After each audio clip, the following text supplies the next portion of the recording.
ರಾಜ್ಯಾದ್ಯಂತ ಭಾರೀ ಮಳೆಯಾಗ್ತಕ್ಕಂತಹ ಸಾಧ್ಯತೆ ಇದೆ ಅಂತ ಹೇಳಿದೀಗ ಹವಾಮಾನ ಇಲಾಖೆ ಕಡೆಯಿಂದ ಎಚ್ಚರಿಕೆಯನ್ನಾದರೂ ನೀಡಲಾಗಿದೆ.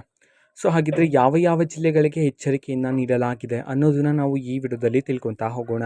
ವಿಡಿಯೋವನ್ನು ಸ್ಟಾರ್ಟ್ ಮಾಡ್ತೀನಿ. ಅದಕ್ಕಿಂತ ಮೊದಲು ನೀವಿನ್ನೂ ನಮ್ಮ ಚಾನೆಲ್ಗೆ ಸಬ್ಸ್ಕ್ರೈಬ್ ಮಾಡದೇ ಇದ್ದರೆ ಈ ಕೂಡಲೇ ಚಾನೆಲ್ಗೆ ಸಬ್ಸ್ಕ್ರೈಬ್ ಮಾಡ್ಕೊಳ್ಳಿ ಮತ್ತು ಲೈಕ್ ಮಾಡಿ. ಸೊ ಈಗ ನಾವು ಇನ್ಫಾರ್ಮೇಷನನ್ನು ತಿಳ್ಕೊತಾ ಹೋಗೋಣ.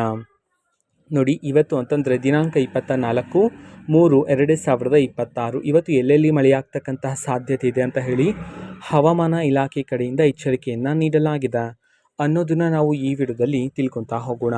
ಹೌದು, ಇವತ್ತು ಕರ್ನಾಟಕ ರಾಜ್ಯದ ಈ 28 ಜಿಲ್ಲೆಗಳಲ್ಲಿ ಭಾರೀ ಮಳೆಯಾಗ್ತಕ್ಕಂತಹ ಸಾಧ್ಯತೆ ಇದೆ ಅಂತ ಹೇಳಿ ಹವಾಮಾನ ಇಲಾಖೆ ಕಡೆಯಿಂದ ಎಚ್ಚರಿಕೆಯನ್ನು ನೀಡಲಾಗಿದೆ. ಹಾಗಿದ್ರೆ ಬನ್ನಿ ನಾವು ಆ 28 ಜಿಲ್ಲೆಗಳ ಹೆಸರನ್ನು ತಿಳ್ಕೊತಾ ಹೋಗೋಣ.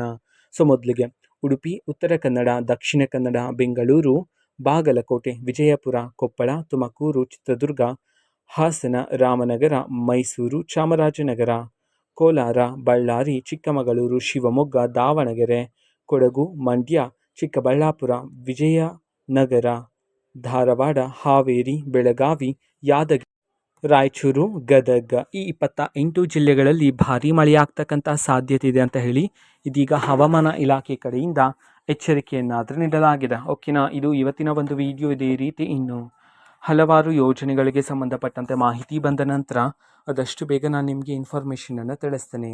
ಅದಕ್ಕೋಸ್ಕರ ಚಾನಲ್ಗೆ ಸಬ್ಸ್ಕ್ರೈಬ್ ಮಾಡ್ಕೊಳ್ಳಿ. ಮತ್ತೀಗ ನಾವು ಫೇಸ್ಬುಕ್ಕಲ್ಲೂ ಸಹ ಇದೀಗ ವಿಡಿಯೋಸ್ಗಳನ್ನು ಅಪ್ಲೋಡ್ ಮಾಡ್ತಿದ್ದೀವಿ. ಫೇಸ್ಬುಕ್ ಚಾನಲ್ ಲಿಂಕನ್ನು ಡಿಸ್ಕ್ರಿಪ್ಷನ್ ಬಾಕ್ಸಲ್ಲಿ ಕೊಟ್ಟಿರ್ತೀನಿ, ಕ್ಲಿಕ್ ಮಾಡಿಬಿಟ್ಟು ಫಾಲೋ ಮಾಡಿ. ಓಕೆನಾ, ಸೊ ಥ್ಯಾಂಕ್ ಯು, ಬಾಯ್.